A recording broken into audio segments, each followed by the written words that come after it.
Yo, yo, yo. How's everybody doing today for Loco, Max, Day, Stinky, good Roats? day. Everyone doing What's well? up, boys? Yo, yo, yo. Good to have you back for Loco. How you been, brother? It's been good, man. Finally back in the US time zone. I was in the Middle East, Dubai actually, and it was pretty crazy to leave 12 hours ahead. So I'm back, and I'm excited to see that the markets are starting to rebound a little bit, perhaps today. And I want to hear everyone's thoughts about, of course, CPI tomorrow, and what you guys' thoughts on current state of the market. So let's do it. Hell yeah. For those of you guys who were on last week, it was the first stream we did on my page. Was an amazing stream, super timely. My friend Max here was talking about tariffs, a lot of super relevant stuff right now. Really helping us to deploy patience and kind of reminding us to let this thing play out. We're going to do a lot of more of that again today, talking about tariffs, some of the stuff that's going on with Ukraine, and exactly how it's going to affect markets. We'll look at the big Bitcoin bounce, really the bounce that's happening across the board right now, and Bitcoin memes, all of that. Something that I anticipated earlier in the channel and on Twitter recently. So we'll go over all of that. If you guys are coming in from the Telegram channel right now, welcome. Twitter, wherever you're at. I do see you guys commenting on the post in the stream. Really appreciate that. Usually the way we start out this show, before we go into all the good stuff with the tariffs and everything that people are wondering about, charts and all that, we like to do a little bit something we call the Rotes review, which my boy Rotes here goes over, kind of just giving us a nice summary of everything that's happened the past few days since we did the stream. Roach, you want to pull that up, brother? Yeah, And by the way, while he's pulling that up, guys, I do see you guys in the chat. We love to make these streams super interactive. We'll be answering questions, comments. So anything you want us to see, push the little live button there, and then leave anything you want us to see in the chat. We'll be looking at that. it is super fun to see green on the board right now. Everything is looking excellent when it comes to the latest breaking news, and that is that there is a negotiated or a willingness to negotiate a 30-day pause on the Ukraine war. And so, Trump negotiation tactics lands very square in a successful way, and really positive. And the market's reacting quite positive to that as well. This tariff kind of battle and war that rages on, it feels like, and I've said this from a Canadian perspective, that a lot of this is negotiation efforts. I've been quite upset that we failed, Canadians, that is, or Canadian government, to pull back tariffs when Trump announced a pause till April, and that we have been far too aggressive in our countermeasures, and that we need to kind of find an agreement on what the negotiation point is. As much as that we have resources and leverage on our side, when it comes down to it, we are at the mercy of the U.S. government policy and U.S. government practices in the sense that we're a much smaller country. So good to see that's progressed, I think, on latest, and we'll get into more of it. But hopefully, Canada steps back and we can kind of get a pause and reach an Hey, agreement. Rhodes.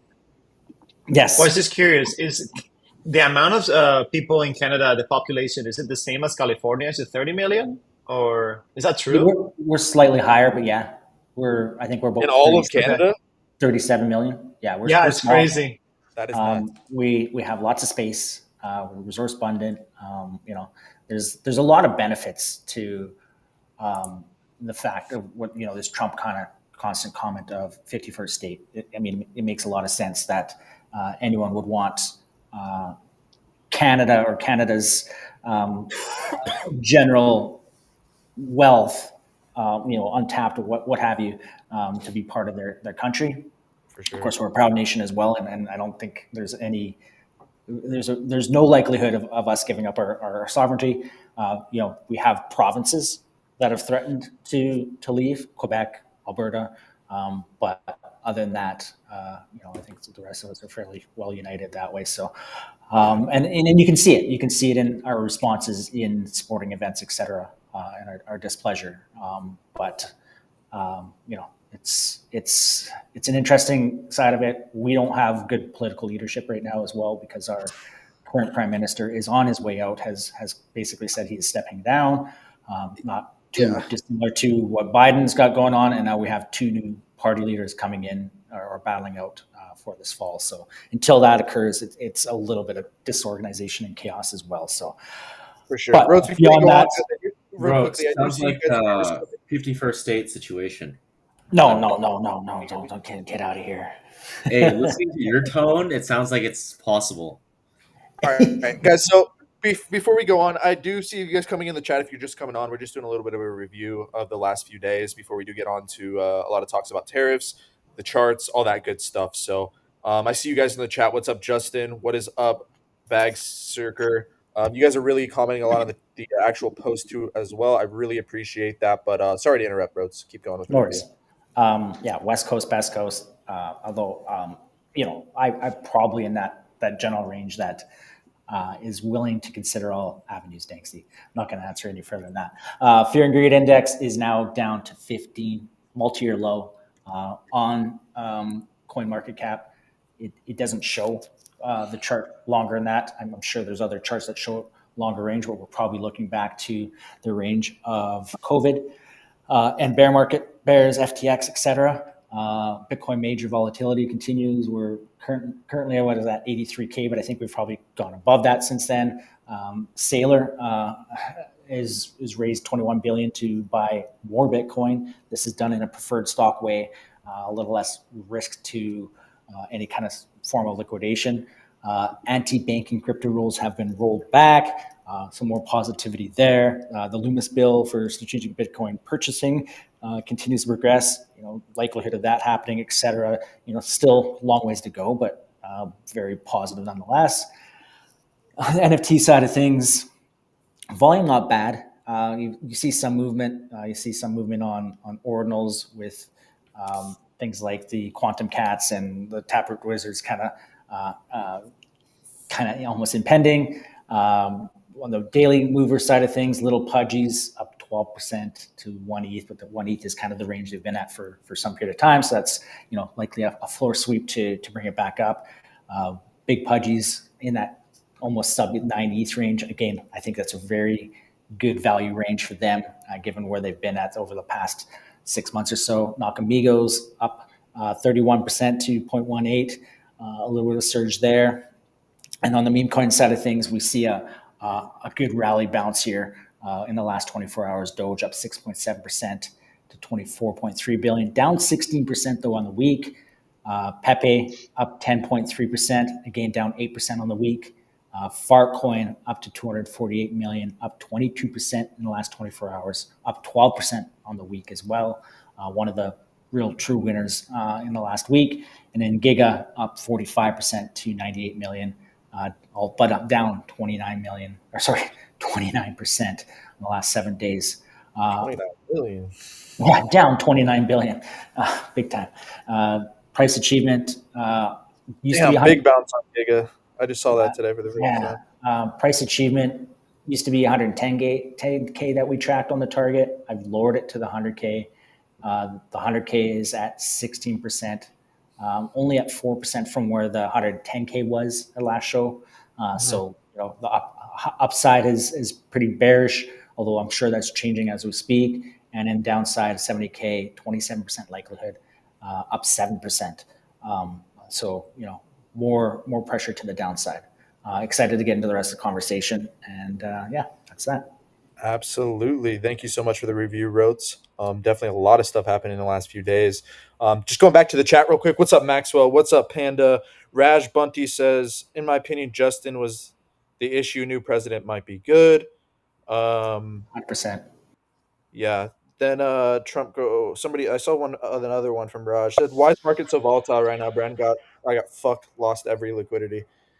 Yeah, man. Just when I mean, we just look to the past. Anytime the majors have these big, these big corrections, the memes and everything kind of just you know, a lot of what's happening now usually happens. So yeah, I mean, but Yeah, let's get on to the good stuff here. Justin says, won't lie, I got really scared yesterday when Bitcoin fell to 78K. I thought we're entering bear market. Yeah, that's a lot of the stuff we've been talking about on the stream here with Max lately. That fear just gets super irrational near the bottom.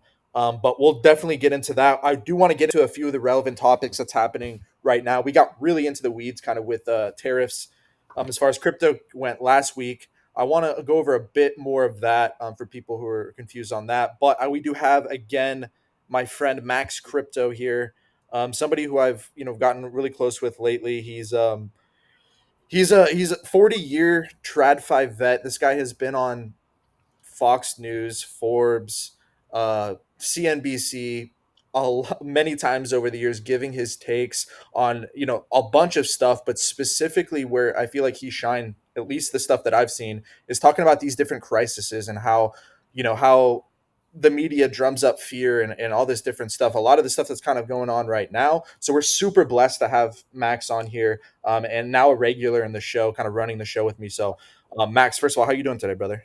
Great guys, happy to be here. Glad to hear everybody. Amazing.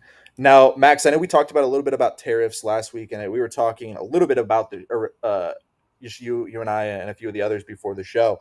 But you want to just like reiterate again, kind of what's going on with the tariffs, what's Trump's objective, and kind of how you see them playing out, um, over the Yeah, next yeah, few that's a months. that's a great point.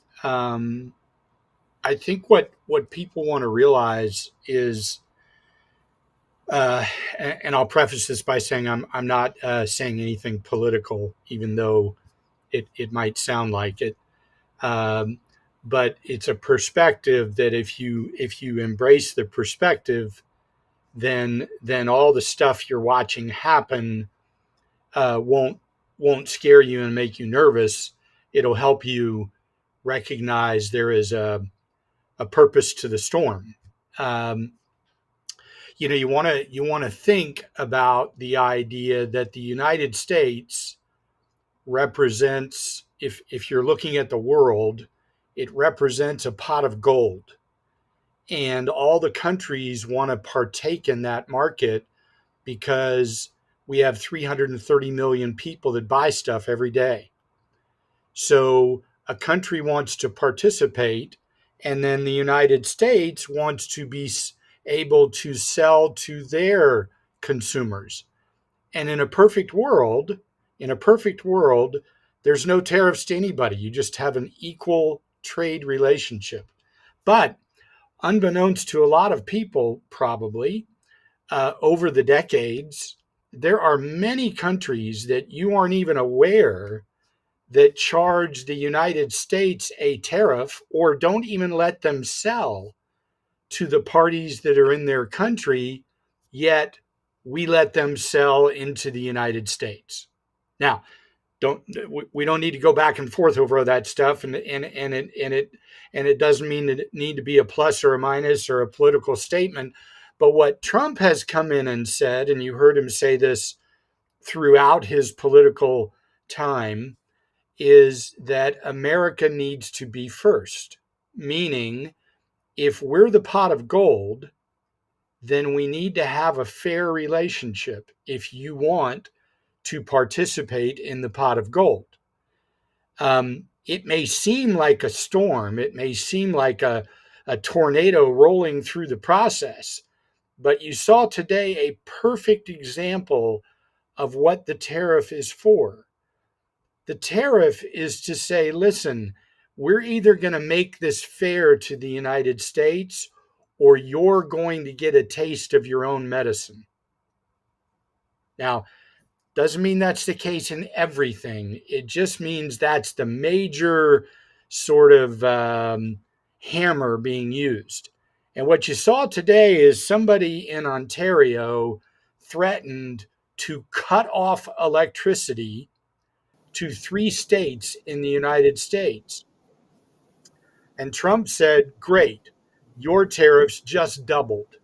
I'm going to go to 50% instead of 25%. And Canada will be written about in the history books for decades to come at the damage that comes to them. So that happens. And 1 hour later, roughly 1 hour later, Ontario backed off, not only backed off, but agreed to immediately meet and discuss tariffs between the two countries or Max, parties. really quickly to interrupt you, Danksy, can you first of all let me share my screen so I can pull this up, and then two, can one of you link me this thread that Max is talking about? Um, and then sorry to interrupt you, Max. Yeah, no problem. So kind of, try to watch these events without letting your emotion get in the middle of it. There is a purpose. This is a battle that must go on. It must happen, and it will happen. And when it's done, here's the thing: when the tornado has gone through, uh, you will find that everything is better for both parties. In other words, whoever the battle is with, when they succumb to making it fair, we will find that the entire world will work better. It, it, Gotcha. it'll be different, but it'll work better for everybody. Gotcha. So your take is essentially that Trump is just playing hardball with all of them, and that the outcome will eventually be not only favorable trade rules or favorable trade, whatever you want to call them, for the United States, but for the world as a whole. That's true. But remember, if you're one of those other countries, you got to have this perspective. You're not going to win. So the question is how much damage do you allow to take place before you decide to make it fair? And that's the ultimate, that's what he's really telling you. He's really saying, he said 3 times today, I don't care what happens to the stock market. So what he's really saying is, we're going to play this game. We're going to do what we've got to do. And unfortunately, if you don't come to the table and negotiate, it will not be pretty. Gotcha. Okay. Yeah, I mean, and inflation is already kind of like coming down slightly. I don't know if Oh, you've seen it, Max, but we'll see what happens tomorrow with CPI. But whether Trump says that he doesn't care about stocks or not, I think that he does. oh, I'm sure he does. Just, Yeah, I'm you sure. know, He does in the he long definitely term, but has to say he doesn't.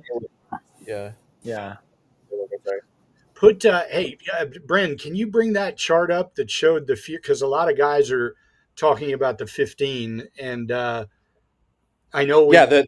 the chart you sent me earlier. Yeah, can you bring that chart up? Because I think it would teach everybody a really good lesson about what's really unfolding.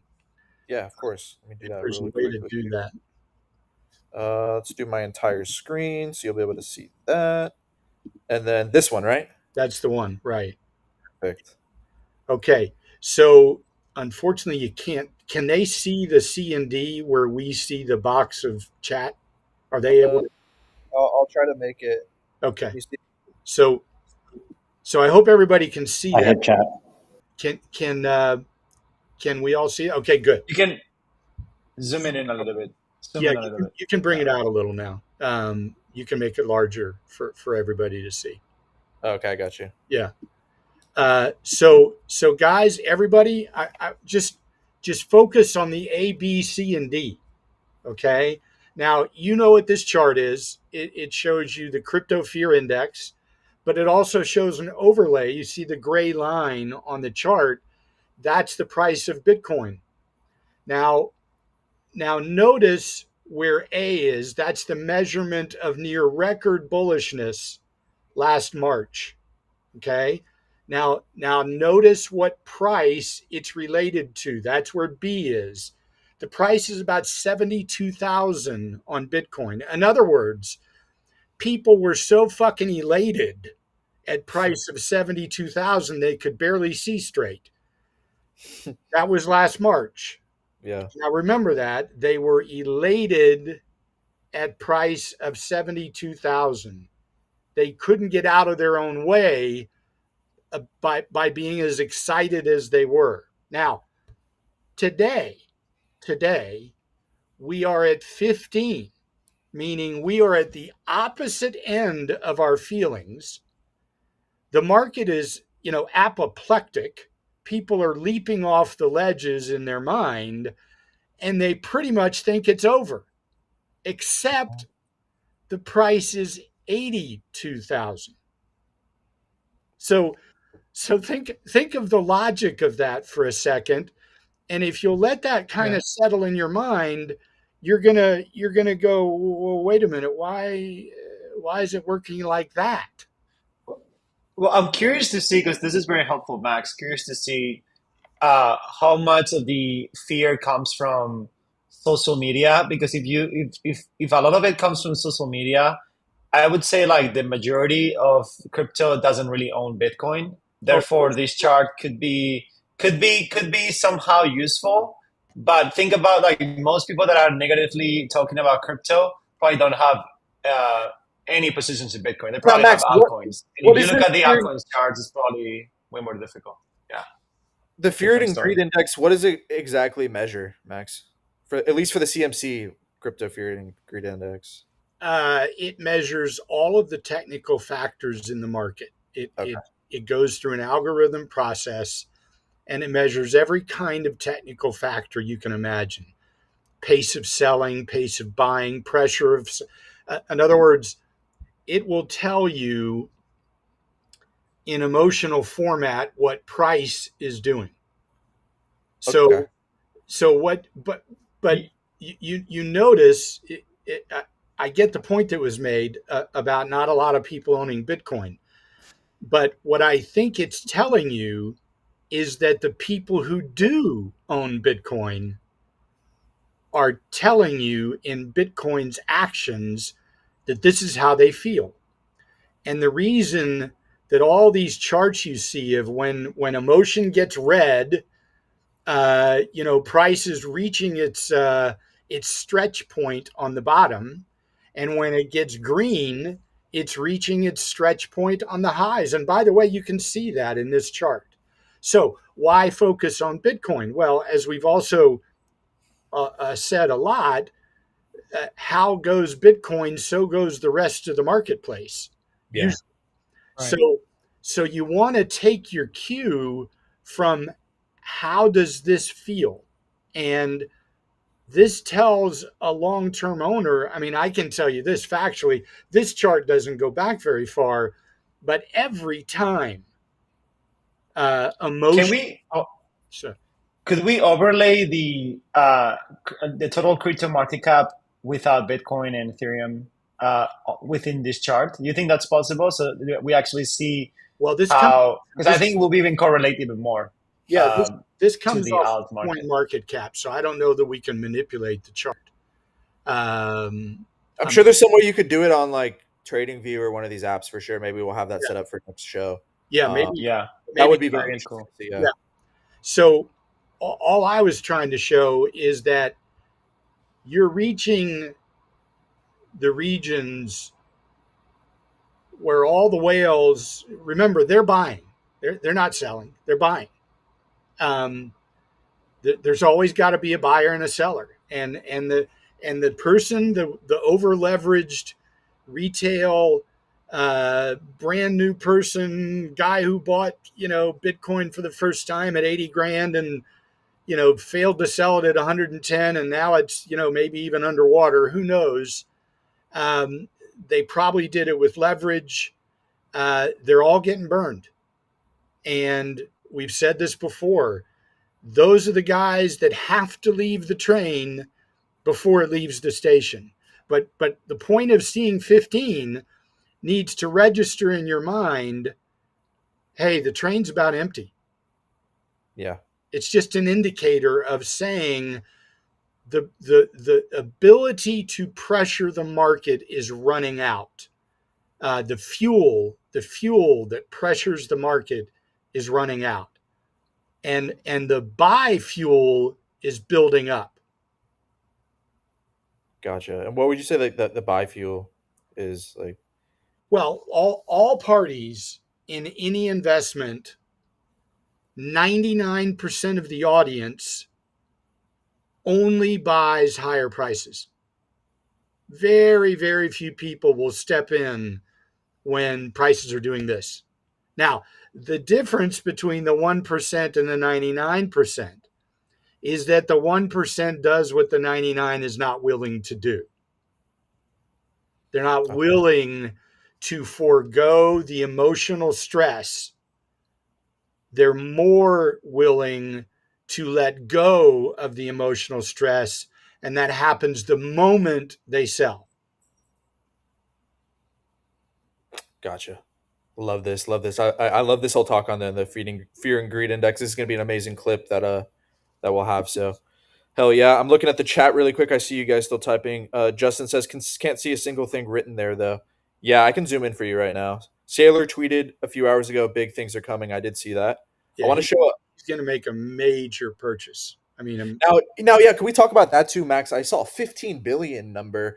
What is that mean they're gonna raise or that their target or like what's well, going on? remember that's a shelf offering. That doesn't mean he's going to get all 21 billion at once. Yeah. In Oh, fact, 21 billion, right? Damn.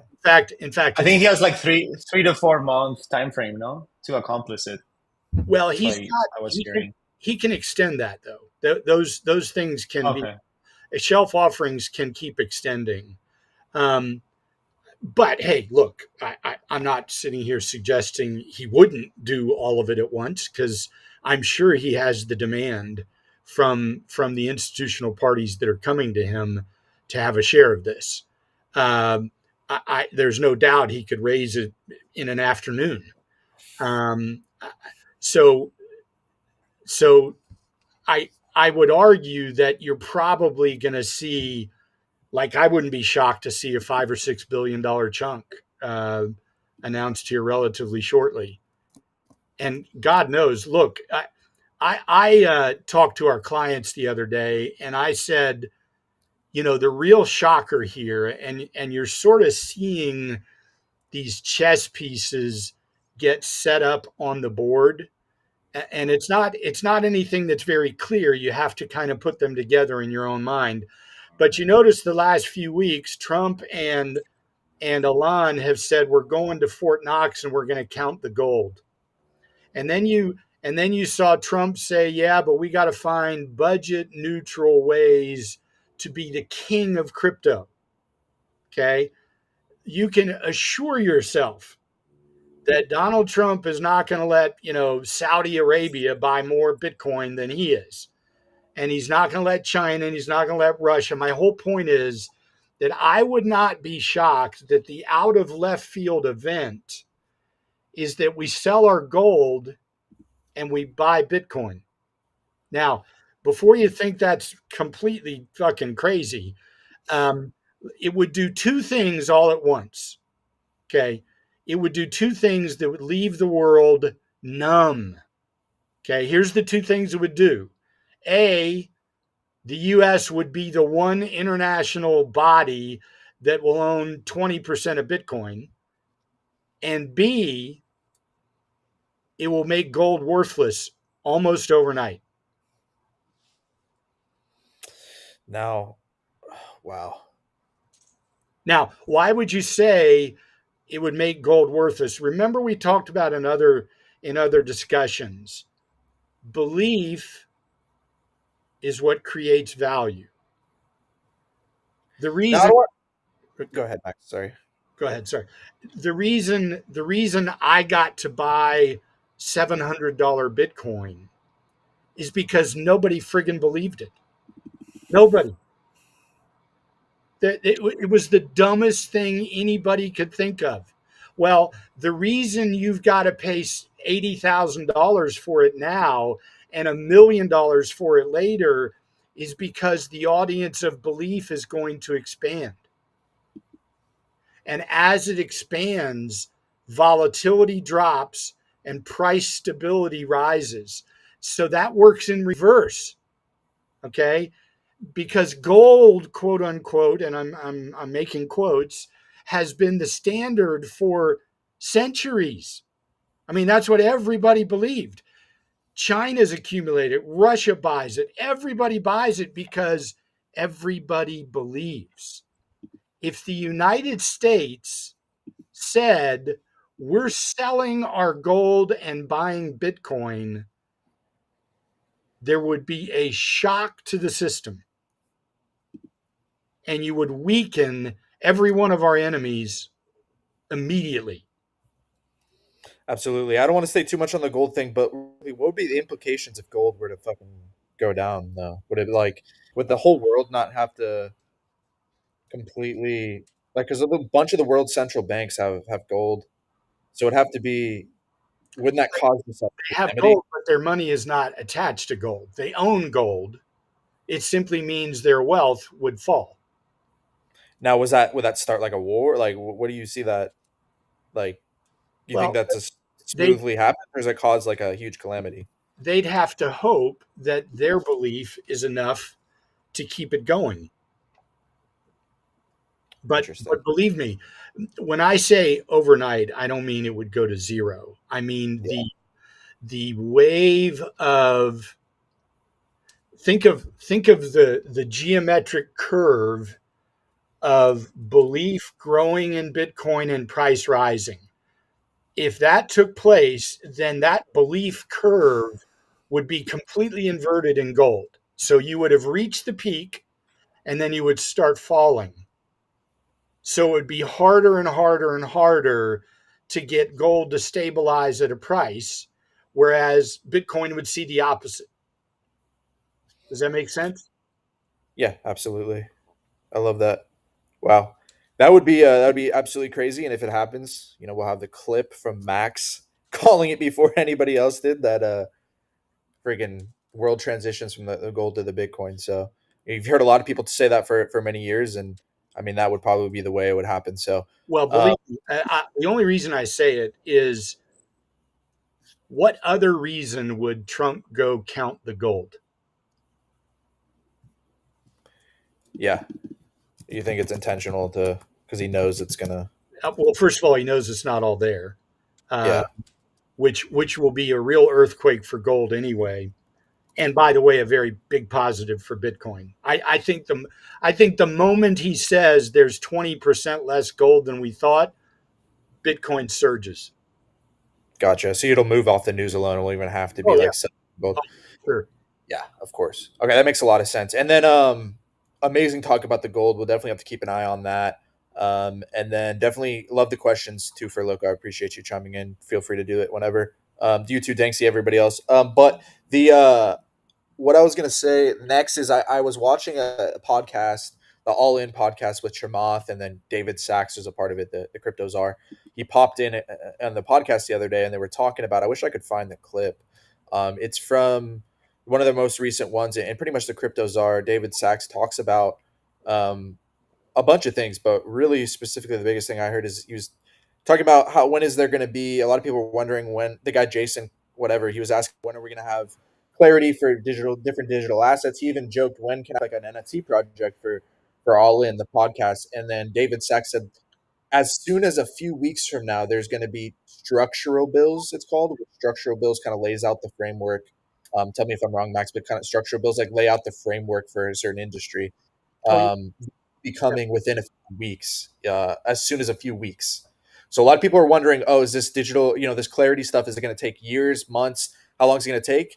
David Sachs made it clear that Trump, they want to move fast with this, obviously in a responsible way. But it's great to hear that he said within a few weeks we could start to get that structural bill coming up, which will be amazing. And like Max said, it could just the news alone of these things could be great for crypto in general, maybe NFTs. A lot of good clarity hopefully we'll get from this stuff. So Yeah, think of like anything else. You know, think of building a new business. Think of whatever you're going to do. There is momentum that must build, yeah, and momentum builds faster than most people think. And what usually takes place is everybody's thinking, "Oh my God, this is going to take a long time," and they're surprised by how fast it arrives. yeah, And hence they're late. So again, I posted something today about sacrifice. Everything you want, everything you want to accomplish, everything you want to provide, everything you want to say you met your goals on demands something be sacrificed. Like, for example, we just talked about what owners of Bitcoin or anything in the crypto world today have sacrificed over the last month. What have they sacrificed? They have sacrificed the choice of either staying and living with the emotional pain of fear floating around in their mind, or releasing that fear by selling. And that is a sacrifice. In other words, are you willing to be uncomfortable when what's referred to as weak hands are not willing to be uncomfortable? See, that is a level of sacrifice. It is a mental battle that only the winners that end up making the money that's on all these charts, only those guys or ladies get it. And to be clear, guys, and to put it in proper context, and if you'd watch this show, you know what Max, how his takes are, or what his views are on meme coins and everything else. He's talking about, investing in good assets, Bitcoin, ETH, Sol, that kind of stuff. Not necessarily, you got to hold down a meme coin down 95% type of thing. Um, this applies to mostly the good assets, but just in general, in life. So I love that, Max. Thank you for sharing for sure. And I want to take this opportunity. Definitely, if you have not already, go and follow. First of all, Max. He's like he said, he's been on since June 2016, but we kind of just optimized his bio, getting him tweeting, interacting, and stuff like that. Him and I are working on some videos as well as we're going to clip up a lot of what we're seeing here, so you'll see a lot more content, kind of the stuff you're hearing on the stream from Max. So definitely go and shoot him a follow right now. You're already on Twitter. And then definitely follow everybody on the panel as well. I want to go ahead and do a little bit of a reset. If you're coming in the last few minutes, welcome. My name is Bren. Whether you're just seeing us from Twitter, you're from the Boss Man Calls channel, welcome. We really appreciate you. Right now, we're talking a little bit about tariffs, the trade war, inflation, a lot of stuff that's really relevant to the markets right now. We will get into charts here in a bit and stuff like that. But we do these shows twice a week. Tuesday, like today, at 1 p.m. PST, and then Friday, a little bit earlier at 10 a.m. PST. Of course, we go over all this good discussions. But this year, I have a couple actually good guests lined up, and one for this next Friday in 3 days that I'm really excited about that I'll announce. So not only we're going to talk about this analysis and this good stuff, but we'll have cool people on, talk about people's stories, kind of get everybody's different perspective, not only on the markets, but just as their journey in meme coins, in crypto in general, and all these different areas. So super stoked about that. Definitely turn on post notifications for my account so you don't miss a stream. And then definitely follow the Boss Man Calls Telegram channel. On Twitter, I write a lot of my thoughts, but my more in-depth analysis in as far as write-ups, tips and tricks, a lot of live streams that Max and I have been doing in there as well. So definitely check that out. It's in the stream. And then I'll let these guys give a little bit of an explanation. But I've been doing these streams with the Bridge 3 Labs guys for Loco Danks Rotes now for about 8 months. Love these guys. They've got I'll let them talk a little bit about it, but a group with a lot of smart people in it as well. So definitely check out what they're doing. For Loco, you want to give a breakdown, a little bit of a breakdown yourself for what you guys got going on? Yeah, definitely. Yeah, so we are a group of kind of like what we call investors and entrepreneurs in the space. We've been pretty much here since 2022 when we started our community, and we started as a group of friends, and then we started to think about like different ways to provide value to the space. And so we started an NFT community where we would support like builders, developers, as well as project founders to really grow, on their journey to Web3, which we understand. As you guys can see, is not an easy one. And yeah, so far we've just been, kind of like helping with educational content, kind of like what you guys do as well at Bossman, where we provide resources for trading, as well as, kind of like one-on-one lessons where we help, them navigate pretty much the crypto environment. So if you want to check it out, we have, thanks for popping out the link. We have a collection on Magic Eden called B3LBs where you can kind of like see what we're doing in there. And yeah, follow us on Twitter for more information. Oh yeah, brother. Great breakdown. Now, Max, is there? I kind of just plugged your Twitter. I don't want to do it for you. Is there anything else you want to plug, or any other places people can find you, or is it kind of just Twitter for now? YouTube, right? Yeah, we're gonna do a YouTube and start putting things up. Obviously, Brandon, you've seen one of our videos, but over the decades, there's a whole lot of video that we're going to put up, and hopefully people can get a lot out of that content. Here to help people understand that we are living in a world right now that you're going to write about in books in 10 years. And you got anybody who is active in this industry today will will be perceived as real pioneers 10 years from now, and the entire world will have changed, the world of money at least, because of all the things all of us are doing together. Absolutely, brother. So stoked to be on these streams with you, and working with you. Can you what was the YouTube channel? Remind me again. Oh gosh, what's it called? Oh, good. I think it was Team Six Crypto. No, Six Crypto, yes. is Team it all Six. one word? Do you know? Yeah, all one word. Team Six Crypto. I think we do. You could do filters by channel. Let's see here. Yes, channel. Huh. Maybe he has a different at. We'll definitely link it in here as well. Max posted a few videos, but him and I, with the clips on his YouTube channel, a bunch of other places, expect a lot of content from there. So we'll link it in the bio. I definitely want to get back to the chat real quick. I see you guys talking in there. He's I know what it might be. It's capital letters. I don't know if it's case sensitive. I'll try real Oh, quick. okay. Because I'm Okay. copying if you look at it, it says youtube.com/at team six crypto, and all of the words are capitalized. Oh, here you are. Here you are. Okay, yeah. This is his YouTube channel. He just set it up. Is this it? Right? Yeah, that's it. Okay, perfect, perfect. Yeah, definitely check it out. He has a nice, explanation on and stuff right here. Read this as well. But yeah, definitely check out his YouTube channel. We'll link it in there as well. Got a couple comments before we move on. Justin says, "Very true, Max. You must sacrifice something to gain something." Absolutely. Get Beluga. It just says Max brings the heat like an icy hot pack. Burns but feels so good.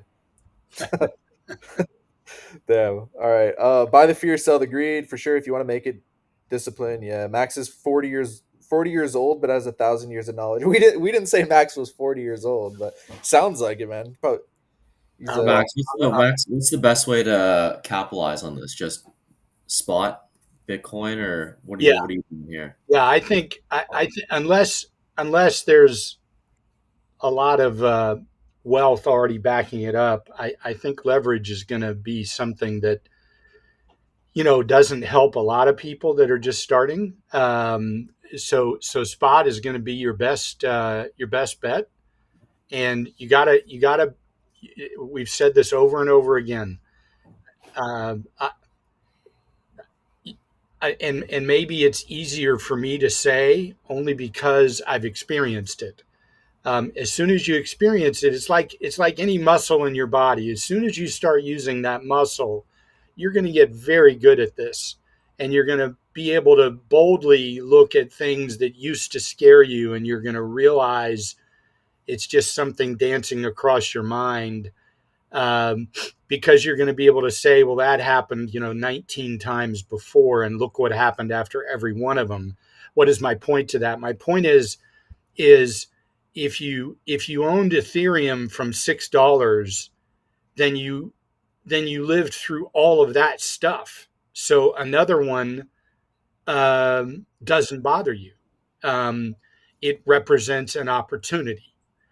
Same thing with Bitcoin. If you bought it at 700, it doesn't really cause a lot of heartburn if it goes from 109 to 83. Um, I think I saw a tweet the other day. Uh, we're going to see a tweet that says Bitcoin crashes to 600 grand. Think about that. Bitcoin crashes to $500,000, and long enough, we're going to see something that says Bitcoin crashes to $1.5 million. In Yep. fact, in fact, I would argue that there's going to be a number it reaches at some point where we're going to stop using the commas because it will be too overwhelming for people to realize, wait a minute, I'm buying something that costs $3 million. Do you think at the point they'll use satoshis or whatever, the smallest, smaller? Yeah, it'll eventually be measured differently than price. Since it's yeah. I have a question from Jimmy, and we talked about this last stream, but it's a really, I'm sure a lot of people are wondering, and really like the dilemma that everybody's having right now is he's asking, is there any chance that the bull market is over? Maybe for Bitcoin, it's different, but for alts, it seems it's almost over. And I'll let Max touch that. But first of all, none of us know 100% anything. It's all about probabilities, taking in different information, all this different stuff. None of us know 100%. There's different things for me chart wise that depicts corrective behavior and all that. But even not even looking at charts, nobody knows 100% what's going to happen. But I think what Max will tell you, and I want to hear his more detailed answer. But what we were talking about on last stream is that if people are, scared if we're going into a bear market like 2021, the short answer to answer your question, Jimmy, is we are just in a much different world than we were in 2021, crypto wise, and just in general. Crypto back then, was still pretty fucking niche. Like, of course, Elon was talking about Doge and was talking about Bitcoin, but besides that, institutions didn't really come in until after that, the bear market. You didn't have Larry Fink and BlackRock at that point. And like Max was saying on these last streams, if we did get down to 50, 60, there's a hell of a lot more fucking buy pressure from high net worth individuals who are watching the situation with the regulations and all that would buy that up extremely quickly versus 2021, that institutional, backdrop or anything wasn't there. So for me, not only is there a lot of signs chart wise that we're looking at of a correction more like 2024 and less like a impulsive bear market to the downside, but as well, you got to look at fundamentally everything going on. Bitcoin really solidified in the TradFi world now. You see Larry Fink saying the classic line that people have been saying for 10 years that, oh, yeah, and Max has been saying lately too, that if every millionaire in the world wanted to get a Bitcoin, there would be none left. That's how you know these guys are bought in. People have been saying this line for fucking 5-10 years about Bitcoin. That's what he's saying to all his TradFi clients and all that stuff now. In a short answer, Jimmy, we're just in a much different place than we were in 2021. So therefore, I think it's a lot less likely that we do enter that bear market. Max, what would you say? Well, I think carrying on with your thought, Bren, I think what people want to realize is a few years ago there weren't multiple parties who could, for example, let's just pretend that it went to 50 grand. There are multiple parties that could have a cocktail, grab a joint Zoom call, and say, okay, tomorrow morning, we buy everything that's available until it's not 50 grand anymore. Now, think about that for a minute. They would buy everything. There would be no Bitcoin available for anybody else. So that did not exist a few years ago. Now, what you're probably watching right this minute is all the big boys want the Bitcoin. You know, they don't want to pay 100 grand for it, and if they can pay 78 and scare the shit out of you at the same time, they'll do it all day long. Yeah, All day. And you know what'll happen? Here's the sad part of why I'm kind of passionate about don't be afraid, because here's what I guarantee you will happen. I guarantee it. You will be afraid today at 77, and you will be elated to buy it again at 125. absolutely. And Love you will bet the ranch because you know it's going to 180. You know it. So don't fall into the cycle. You can't get out of it. You get stuck in it, and it's hard to escape. Just don't fall into the cycle. Absolutely. Love that. That was fire. Crypto Syndrome says 1.2K viewers max and Brendan the Goats. Yeah, everybody on here is a Goats for Loco. Danksy Rhodes.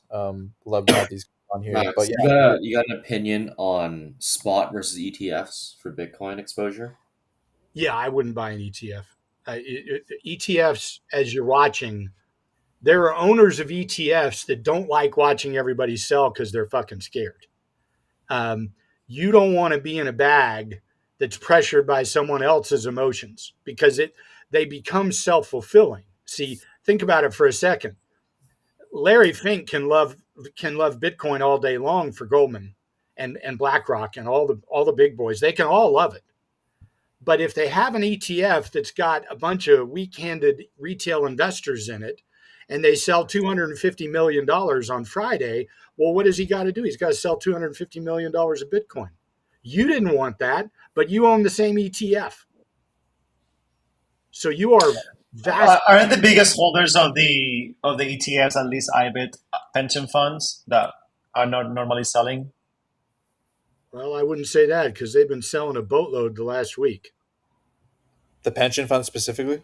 No. Just the Owners, the retail audience that owns ETFs have been sellers for days straight. yeah. So Okay. Yeah. No. I mean, retail definitely not the. I mean, it's definitely. I get it. Retail investors are the ones that it's not something I would use as a metric. yeah, But definitely it would be interesting in seeing if institutional investors, part of the what BlackRock brought in from their existing clients, they sold anything. I would say that no. well, keep But in mind again, the portfolio that they're describing is the portfolio that they're what would you call it? Retail / high net worth audience is dealing with. Institutions, they're doing direct. If X pension fund is their client and they want to buy $300 million of Bitcoin, they're not buying an ETF. They might do it temporarily, well, but they're not buying it. yeah. I mean, there's some hedge funds like Brevan Howard, Oh yeah, Millennium. I'm just looking at some of the holders of IBIT, yep, Goldman Sachs. yep. There's a bunch of like actual institutions that own IBIT. And I was just looking if they did any trades recently. But no, I mean they're definitely curious to see that. I would imagine that most of the holders would not sell short term, but retail is another world for sure. Yeah, for sure. I want to get back to the chat real quick. What about government trying to centralize crypto by having a huge amount? What are your thoughts on that, Max? Like the I don't. whole, I don't think they're trying to send. I mean, because that's still owned by the clients, right? Like even though it's held by. you're not. Nobody's trying to centralize anything. I think they want to own as much of the 21 million as they can. I mean, that's the race. You think of it. What Saylor has been preaching for years is not anything other than this is the best asset to own. And once the 21 million are gone, this asset will be deflationary to the currency world, which will help every country on the planet. You don't want inflation is the poison of every country that uses paper money. And it has been abused by leaders that, may not have their brethren front in mind, but it has been abused forever. It has been a force as a stick used against a population. And if you take that force away from governments, then you have equalized the monetary system in a way that no one else has thought of. Everybody will be equal. Okay, makes sense. Soul says 1.2K viewers is insane. Shout out to Soul. X Radical Max thoughts on RWA. RWA will be probably the biggest thing in crypto. And that directly, and for people, I don't think people make the connection that directly involves like NFT technology. Yeah, Correct? NFT is likely, and by the way, I'm no I'm no NFT expert, but a vehicle called an NFT would be so simple to monopolize the RWA transition. It's easy for an NFT to be, 17 office buildings in downtown New York. It'd be very difficult for you and I to go buy 17 buildings in downtown New York. But if there was an NFT that said, hey, you can buy your 0.000011 ticks for whatever, Well, then now you own a share of those 17 office buildings. And you get the custody in your own wallet Yeah. and everything. Yeah, That's yeah. insane. And by the way, it's liquid. There's a whole lot of people that want to buy it from you. Yeah. So, Yeah. and but everything will be owned that way. That's why OpenSea Yeah, I think OpenSea it's only a matter of times. It's only a matter of times that banks actually start to recognize NFTs as a valuable Oh yeah, method of transaction where there's yeah. a contract. Because we IRL we've explored this with some of our companies, and uh, right now the sentiment is like people, especially banks and traditional funds, don't really see the blockchain yet as something that it's, right now you have insurance companies backing all these contracts, right? Like if something goes bad, you have insurance, you have someone that backs your, whether it's a loan or whatever. But right now, I think it's getting better. But so far, it's just like people have to trust that everything that is on chain is, the last most valuable word, right? Whatever is the most important thing to trust. I think we'll get there eventually, but I just don't think we're there right now. Last year, we tried to explore an avenue, with NFTs as, just backing a contract, and Dexy can explore, can expand on that as well. But it just felt like investors are not yet comfortable with NFTs as a absolutely. method of like I feel like backing, with anything, it's going to be like super slowly and then all at once. Like Of course. BlackRock or one of these fucking companies will say, "Okay, NFTs are it," and then just takes off. Would you say like that, Max? Yeah, I think my implication wasn't this is going to happen next Thursday.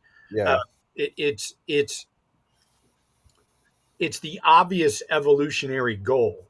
Um, it becomes simpler and simpler to quote see and understand as it seeps into the business. It's going to be very slow and very, yeah, well, I don't know about that. Our lawyers are still checking it out. I mean, they'll blame anything, but what it really is they want to see a bunch of other people to do it first. makes sense. Yeah. Ferry B says, first of all, Ferry, I did see your question earlier about best place to buy Bitcoin. Depends where you're at. For me in the United States, I found two places to be really good. One of them, Coinbase, obviously, um, goes without having to be explained. It's just super secure, all that, and then Cash App. Coinbase, if you buy with a debit card, you can buy I think like a few thousand or whatever instantly and be able to move it. If not, you have to use a bank account. At Cash App, though, you can buy Bitcoin instantly and move it out. So I like Cash App a lot for Bitcoin. And you asked as well, Ferry, is it worth it to even buy 1K of Bitcoin? What's the best platform to purchase? Already answered the second part. Is it worth it to even buy 1K of Bitcoin? I say if we've learned anything, and I already kind of had my portfolio set up this way, but it just really solidified myself now that like it's really important to set up your portfolio in a way that's really heavily weighted in Bitcoin, ETH, and Sol. Once you can survive these times, have dry powder as well as the assets are going to be around for a while. So yeah, if you don't have any Bitcoin, even 1K worth is a good amount to start and building your portfolio heavier weighted towards these strong assets. So Yeah, I yeah, want to I want to say two things about that. One, don't think don't don't frame your mind in a way where you're saying, "Gosh, should I buy $1,000 of Bitcoin?" Frame it in this way: I'm buying an asset that is going to double or triple or quintuple in size. So my $1,000 is going to do the very same thing. So yep. think of it as an investment in a vehicle that is going to gain value. How much of the vehicle you buy doesn't matter. It's all going to move in the same direction. Look, there's a tweet that's been sitting on X in multiple locations. I've seen it multiple times. There is a wallet that has spent 8 years buying $30 of Bitcoin a week. $30. Now they have $1 million. Beautiful. So I would tell someone today, buy $50 a week, and in 10 years you're going to be dumbfounded at how much money you have. So you think Bitcoin's like the equivalent of somebody buying Bitcoin right now, probably even more so the equivalent of somebody buying the S&P like in the fucking 90s, or Oh yeah, yeah, easy. that's the new S&P trade pretty much. Just just have yourself in the wave. It's a giant wave. And let me tell you one more thing, because I see a lot, man. I am more confident now that there won't be a bear market because I see about 40 people talking about a bear market. Um, Yeah. Believe me, when everybody thinks they've figured out what's going to happen next, it is not going to happen. Period. That Yep. never works that way. So You're right. when you feel something strongly and all your buddies are agreeing with you, recognize this: there is something wrong. Okay. So I'm going to say two things. One, this is going to sound nutty, but pray for a bear market. Pray for it because, and I'm going to tell you why. In the next 20 years, you're going to get 4 or 5 of them. And the rest of the By time, bear market, what is a bear market for you? Just like a multi-year like, correction oh for God, no, that's not the way bear markets are going to work in Bitcoin. Bear markets are going to be volatile, fierce, and quick. like these 6 month ones we've been getting now, kind And of it's right? going to scare the shit out of everybody until it triples again. Okay, yeah, that was my thinking too. I think we're in a new era where like the multi-year So, correction. but here's the point: in a 20-year span, there's going to be half a dozen of them. Okay, let me give you an analogy of the stock market since the day I started in 1982. Here's the analogy of what you want to understand: 6.5% of the days that I have been in this business have been in a bear market. 6.5% of the days. Every horrible thing for 43 years, 6.5% of the days were in a bear market. So I ask you for a second, if I walked up to you and said, Jesus Christ, I cannot believe how much I'm worrying about a bear market. I am worrying about a bear market every single time price goes down for a week. I can't sleep because I'm worried about a bear market. And then someone says back to me, well, Mike, you do realize that only 7 I'm going to round it up. Only 7% of the last 40 years has been spent in a bear market. Why the fuck are you worrying about that? Yeah, it's the same as you look at the S&P 500 chart for the last 20, 30 years. Right. It's like if you're short, you probably will have lost everything, right? Everything. There's no time to waste being short for Everything. sure. So so Yeah. what does that tell us about this world? It tells us the exact same thing. You will not get what's coming if you're wondering when the next bear market is. Yep, love that. Justin says I remember Elon hyping Doge a lot back then. Yeah, hold on, let me see. I'm catching up with the chat, learning a lot. Thank you for being on here, Armstrong. Inflation will only destroy fiat forever. Um, Someone said, Bren, what's your take on the impact of the Loomis bill on Bitcoin price? Max, do you think that Loomis bill is going to pass? Yeah, I do. Awesome. Do you know when the res that like They just that have to find out what the holdback will be is, hey, we'll pass it, but we can't spend tax? money Yeah. that nobody has approved yet. Wait, can't they? If that's approved, they can use taxpayer dollars, right? It was just Trump couldn't do it. It was executive order. He has to actually go through Congress, Correct. or is that? Yeah, Yes. It has to go all the way through Congress and Senate. amazing. So in this way, they would be able to buy Bitcoin. A lot of people were wondering because right now I think Loomis is proposing like a high amount. I think it was hundreds of thousands. They were saying the guy that was saying this, 1 million Bitcoin. yeah, the interview said it would probably would get traded down, but even if it was like 500K or something, that'd be massive. But yeah, what would the take be? What would the impact of the Loomis bill be on Bitcoin? I think Max would agree. Long term, that would just be a huge fucking push for Bitcoin on the. Well, think about it for a minute. Think about it for a minute. For all those people that are asking, yeah, but do you think it's going to go to 50 grand? You have to realize, yeah, I'm gonna steal Michael Saylor's comment from an interview he did a week ago when everybody was saying MicroStrategy is going to go bust because it has all this debt and Bitcoin's going to zero. And he said, Bitcoin is not going to zero because let me tell you what would happen if it went to $10. If it went to $10, I personally would buy every single Bitcoin. Keep in mind, it would only cost 210 million bucks to buy every Bitcoin. So when you get your mind so wrapped up into asking what are completely illogical questions with with the amount of money that is waiting to pounce on this thing, you gotta let those go. You gotta stop letting your mind get you there because trust me, it will not help you the higher this price goes. It's Because amazing. trust me on this. There's gonna be a day. There's gonna be a day when Bitcoin will go down by the amount that is flashing on that screen right this minute.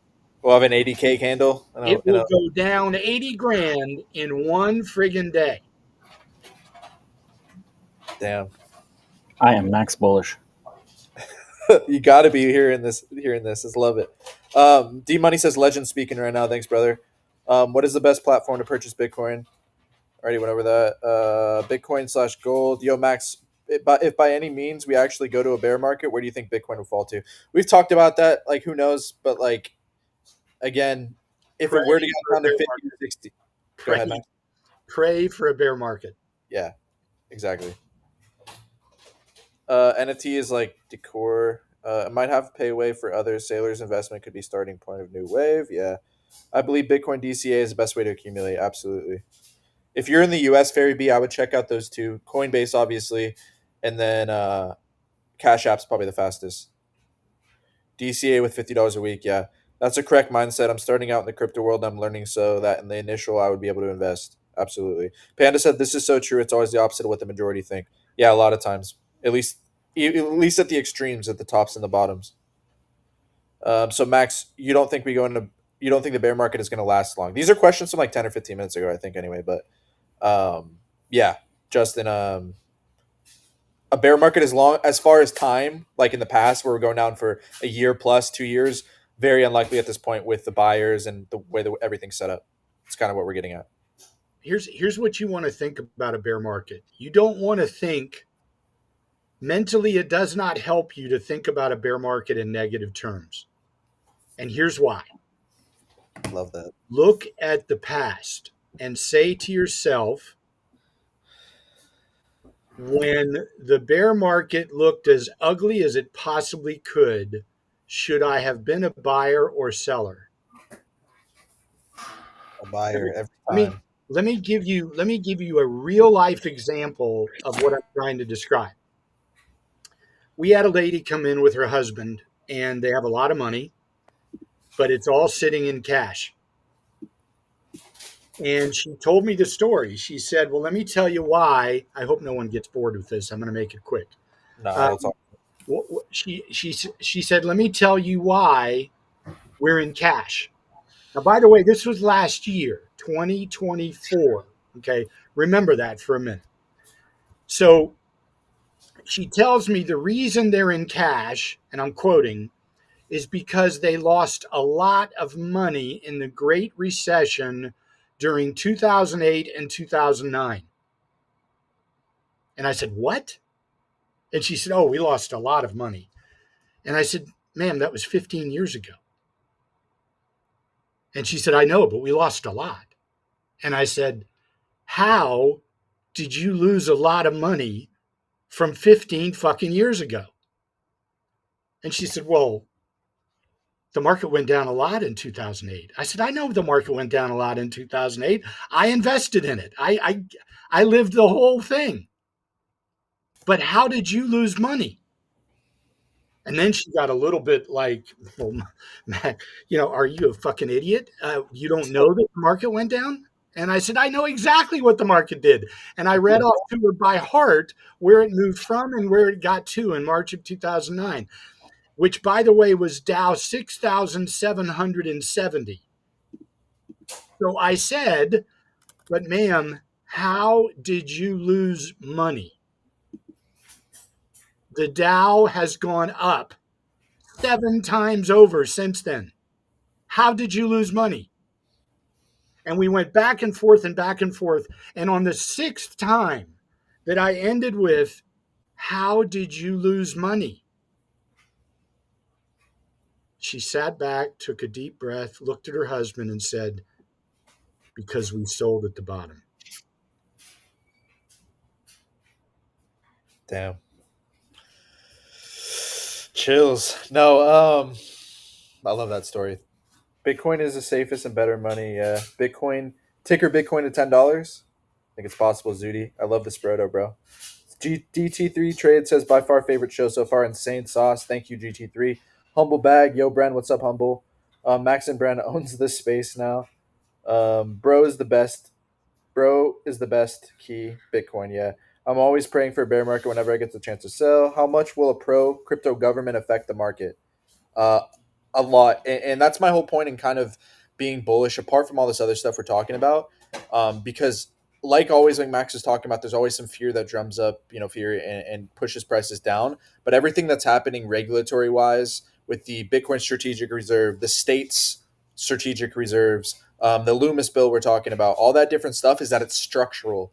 That it's stuff that's going to be long lasting, that's going to make sure our industry's here 20, 30, 50 years down the line. And by as a result, we'll have the crypto prices, especially the great assets, Bitcoin, ETH, and Sol, going way higher. So, what to answer your question, long term, like always, which is really what we focus on, and mid and long term, it's going to be incredibly beneficial for not only crypto regulatory wise, it's going to allow founders in NFTs in crypto to experiment, possibly hire bigger people to experiment in crypto without having to worry about securities laws and all that. And I think it will push the great assets higher. And biggest of all, just make sure that we're here for decades to come. Yeah, the other thing here again, part of what I'm trying to help in this team is clean out the mental approach that many people get sucked into. When you've got to be mentally clear to be successful in any investing. Okay, you have to be, because your mental outlook will either make you rich or destroy everything you touch. Now, now, here's my point to that. Instead of saying, well, what do you think it's like? What do you think it'll do if we have a supportive administration, a pro Bitcoin administration? I would, I would, I would suggest you have a healthier viewpoint, and that would be this: you've never heard of crypto, you don't have any fucking idea what a Bitcoin is, but you get told when you wake up tomorrow morning that the United States of America, the largest, most powerful financial force on the globe that we are floating around in space on, just stated for the first time in the history of crypto that Bitcoin is a strategic reserve asset. Now, what do you think of Bitcoin? Then you say, well, that's pretty fucking important. The United States is not going to let Bitcoin fail now. It's not going to happen. Love that.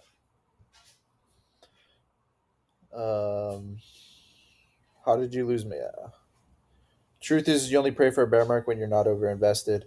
Yeah, Justin, that's something that a lot of us have to learn. It took for me in my first cycle. Made a lot on altcoins and a lot of stuff, and took a lot of profits, but definitely took drank the Kool-Aid that a lot of these coins were going to go for a lot longer. And on the way down, it's definitely harder on the way down when you're over invested. Like you said, you're, kind of fucking just caught in a tricky place. So that's why, one, want to be invested heavily into these good assets, Bitcoin, ETH, and Sol, so you don't have to deal with that, but then also take profits aggressively on this other stuff, because in these corrective periods, the other stuff that's not Bitcoin, ETH, Sol, the majors just get decimated during these times. It's just what happens. Couple of thoughts that have been helpful. Uh, I was in an interview with Warren Buffett, and Maria Bartiromo was doing the questioning, and I want you to think of this perspective. I've been interviewed by Maria probably, God, I don't know, 100 times maybe in all of her various spots. She started at CNBC, she ended up at Fox, but uh, many years ago, we were on a little panel, and she said, "You know, Warren, obviously, you've accomplished so much in the investment world. What do you think about the Fed meeting next week?" And he said, "You know, Maria, we don't really care about what the Fed does. We don't really we don't really pay attention to the Fed. We just buy good stuff and we wait." And she said, "Well, you could tell she was frustrated because that wasn't the answer she wanted." And then she said, "Well, come on, Warren, what clearly you must have some opinion on what interest rates are going to do." And he said, "You know, Maria, we don't really pay attention to interest rates. We just buy good companies and we wait." Now she's really upset and she says, "Well, come on, Warren, you know good and well that if the Fed decides something next week and it's not what everybody wants on interest rates, the market is going to be affected by that." You know what he said to her? He said, "You know, Maria, we don't really pay attention to what the market does. We buy good companies and we wait."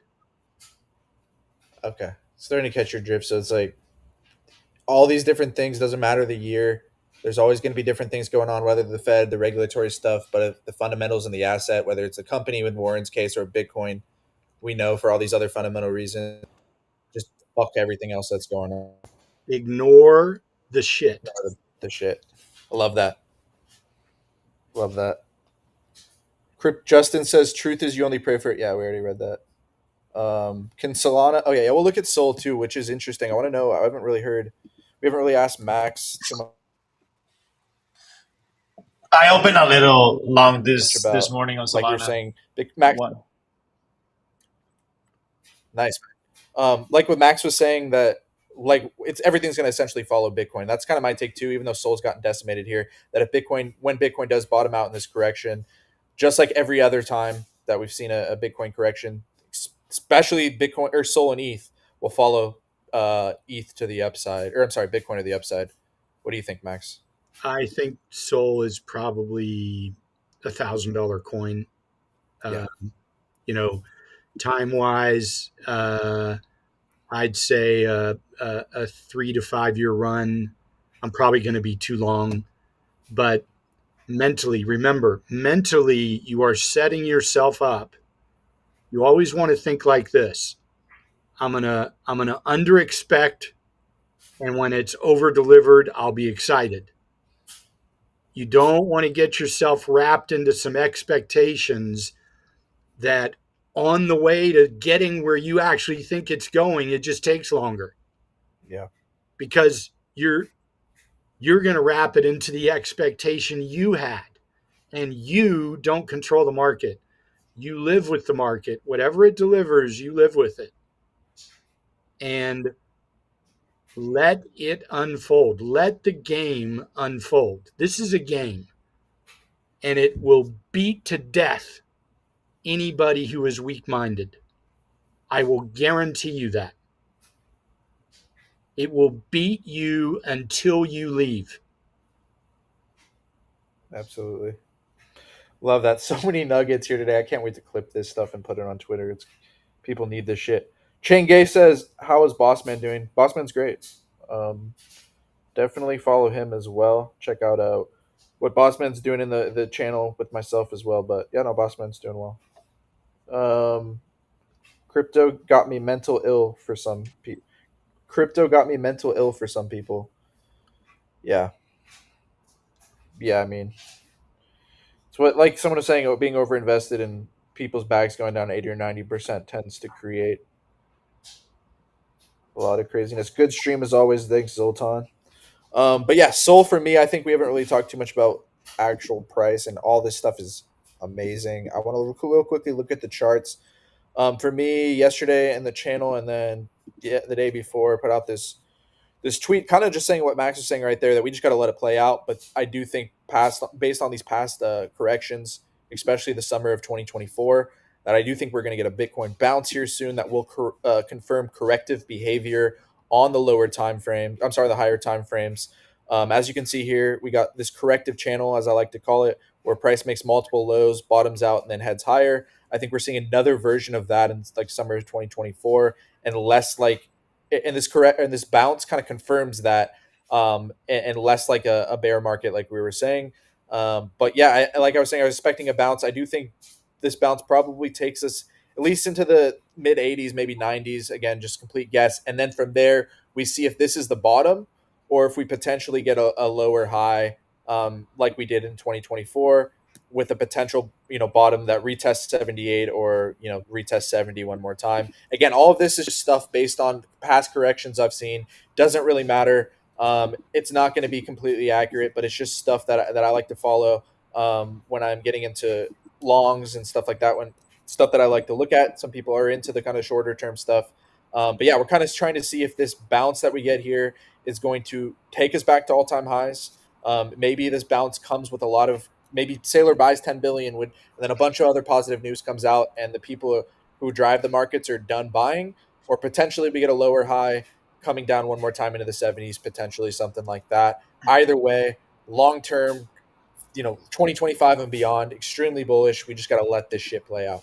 I think that's what I can summarize Hey, it as. Brent, can you put the chart of Sol? I bring it up because I think someone in the chat was asking, can you look at Sol again? Yeah, I was just looking at it right Sol. now a second ago. But yeah, Okay. for sure. I think yeah, same kind of thing. It is. I think if Bitcoin does bottom out, simply Sol will too. It has technically been consolidating, kind of broke this low just slightly, but like 2-3 weeks of consolidation, I could just see across the board a nice little base forming here with or Bitcoin holding this low for almost 24 hours now, about 16 hours. I wouldn't be surprised if we just take off here again. Got to see how much follow through there is on this move. But overall, this is confirming corrective behavior here for me, and that we're not in an impulsive, like, huge move down that's going to take us a lot lower. Again, probabilistically, nothing's for sure, but just based on these past corrective structures that I've seen, time and time again play out, I think we're going to see again more of a 2024 Yeah. correction. It's like Max said real quickly to finish up. Like Max was saying, I think we're going to enter more of a newer era where we don't get these long 2-year bear markets. Instead, just these quick, freaking vicious, 6-month, 8-month corrections, stuff like that. Yeah, when it comes to Sol, at least, because I know someone was asking what the bottom is, would be. And so I think that 115, 120 range has been held very strong.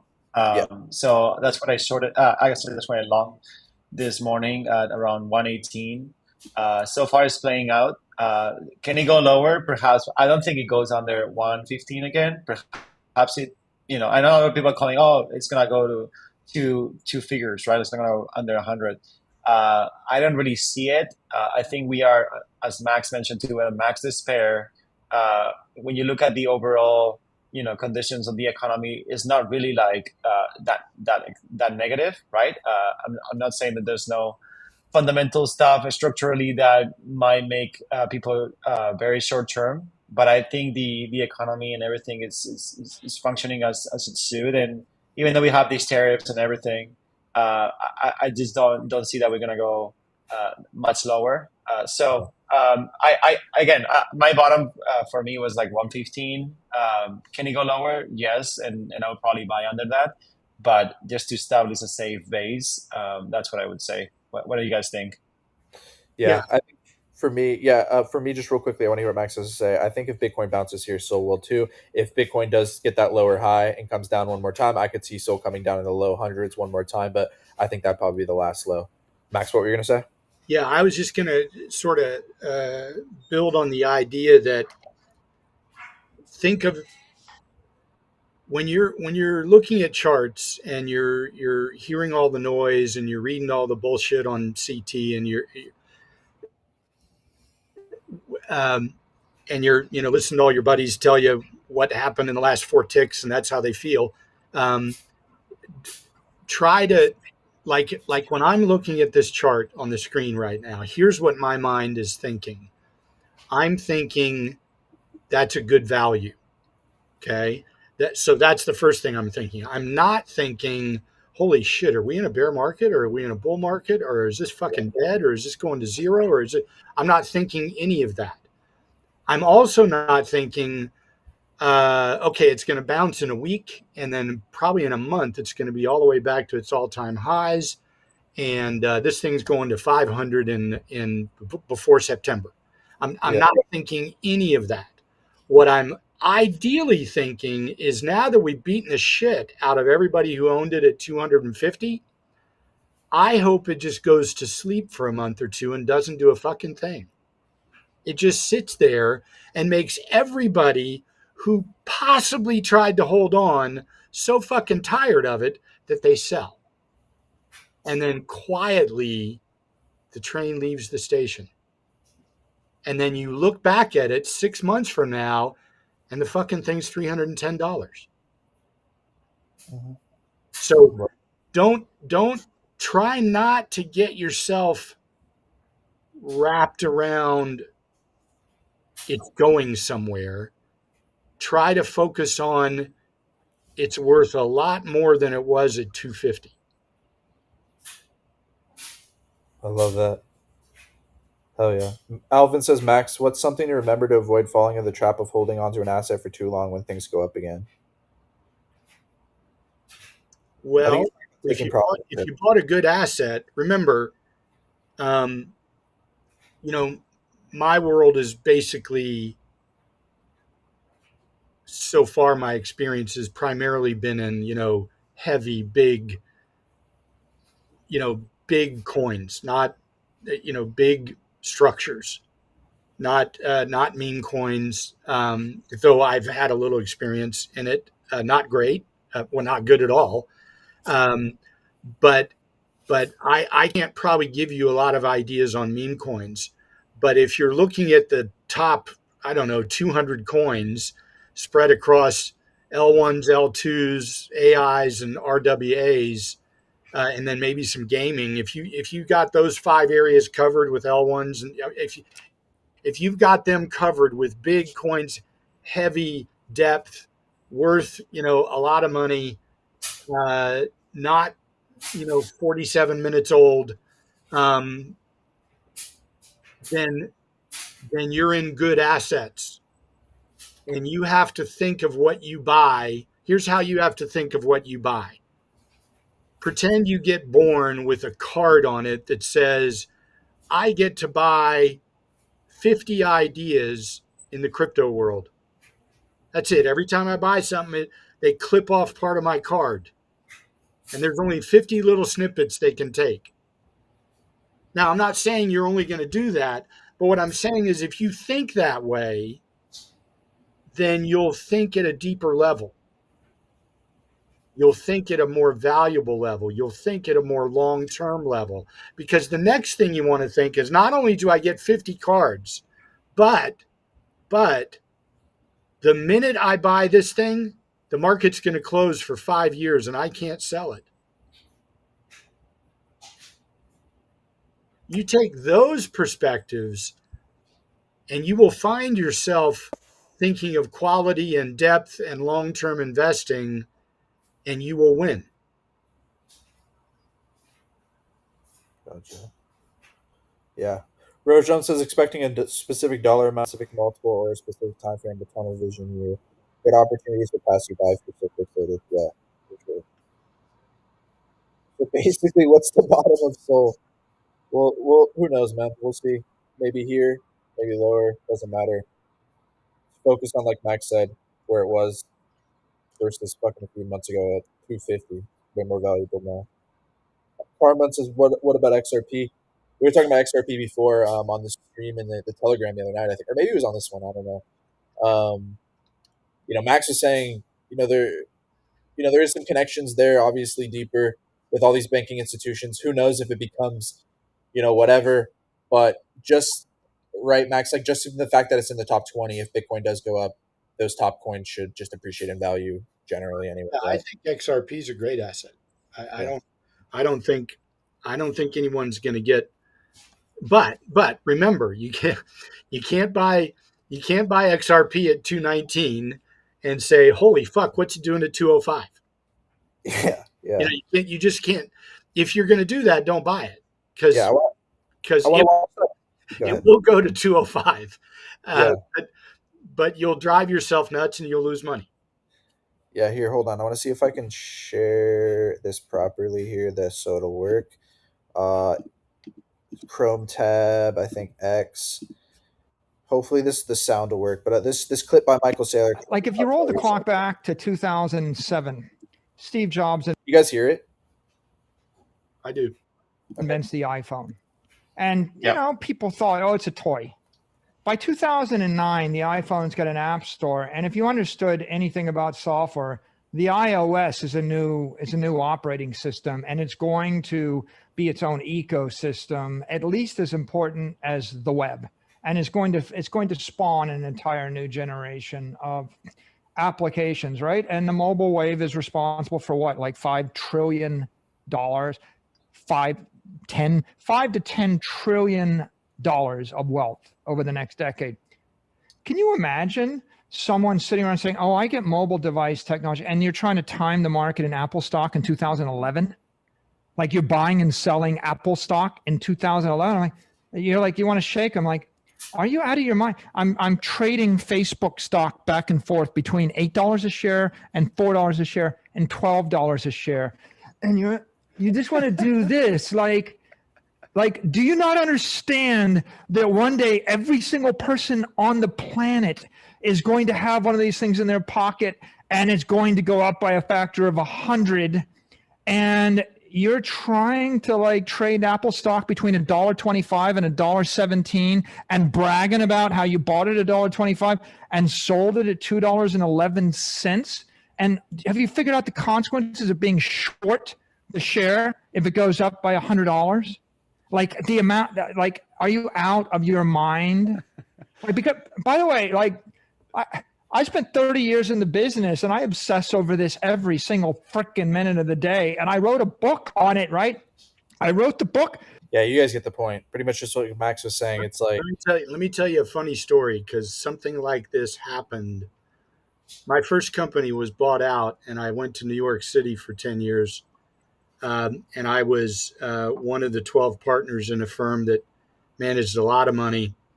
We had 5 mutual funds. I managed one of those. We bought Apple at $6.50 wow. when it was almost going broke. And one of our analysts came in. His name was Danny, young guy, very sharp. Apple had gone to $30. And he said, Mike, you've made a lot of money on the Apple position. I think it's time to sell.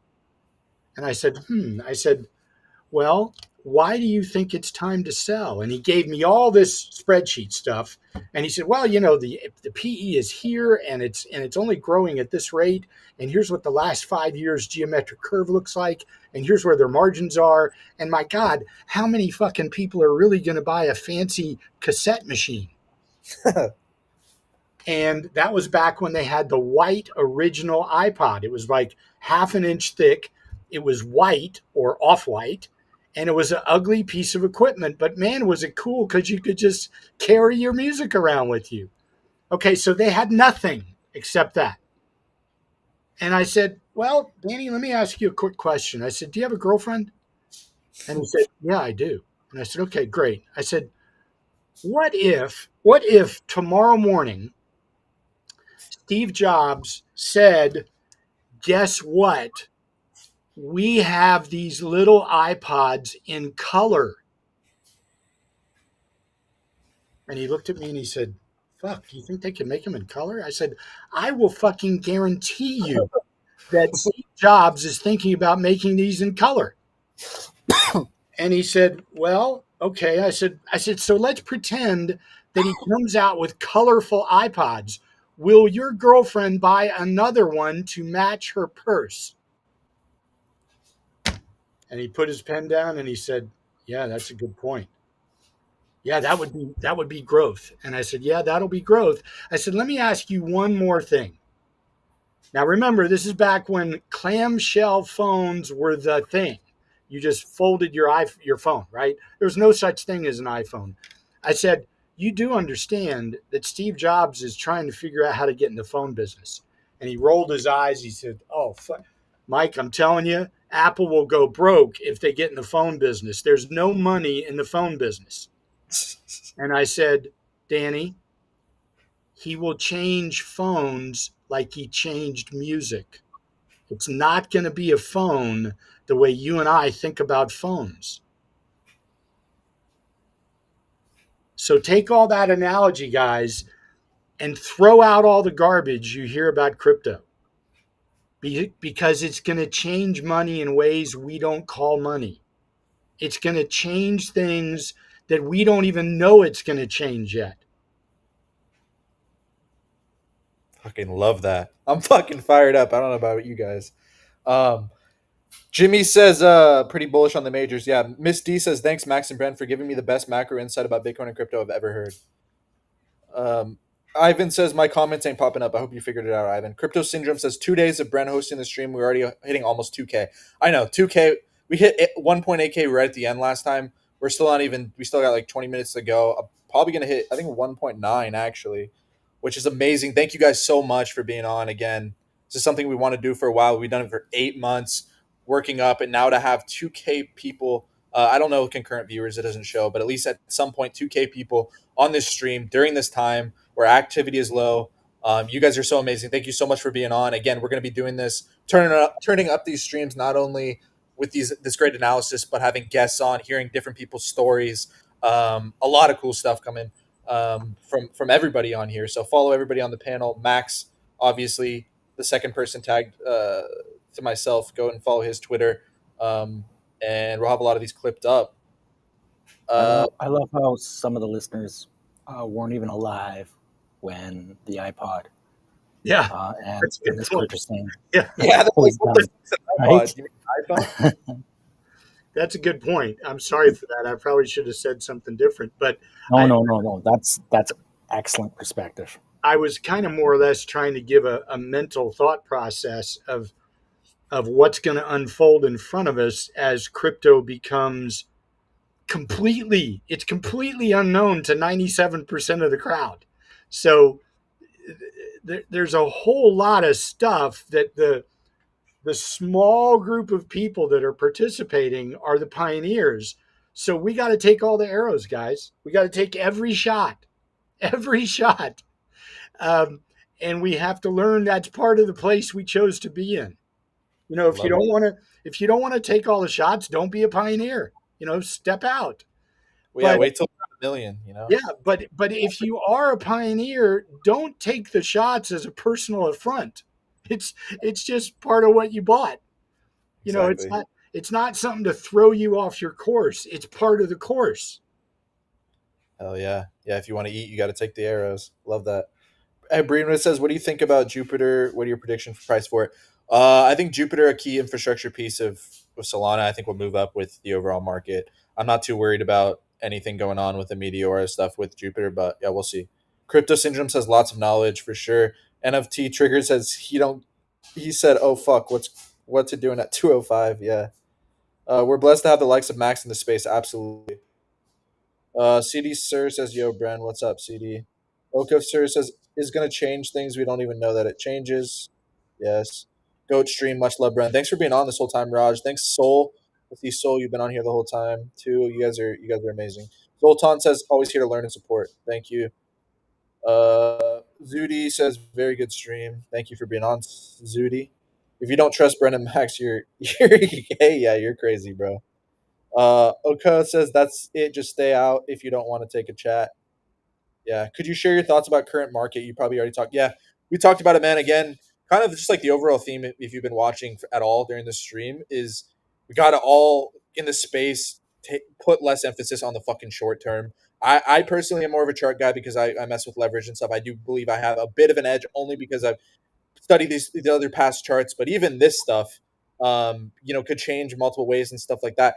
Oh, either way, I think we got to let this thing play out. Whether this thing takes 2 months, 3 months, 6 months, Max just kind of laid out the vision for. We're going to be here for decades now. Bitcoin's not. The U.S. is not going to let Bitcoin fail, and therefore the crypto industry in general should continue to the upside.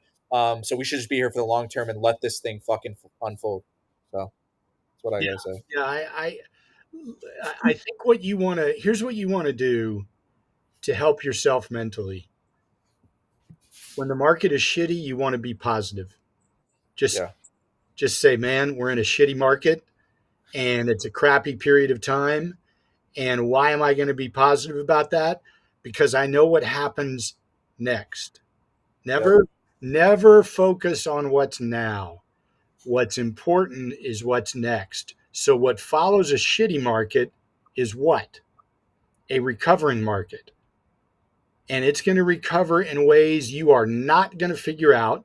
You are not going to be able to second guess. You are not going to define.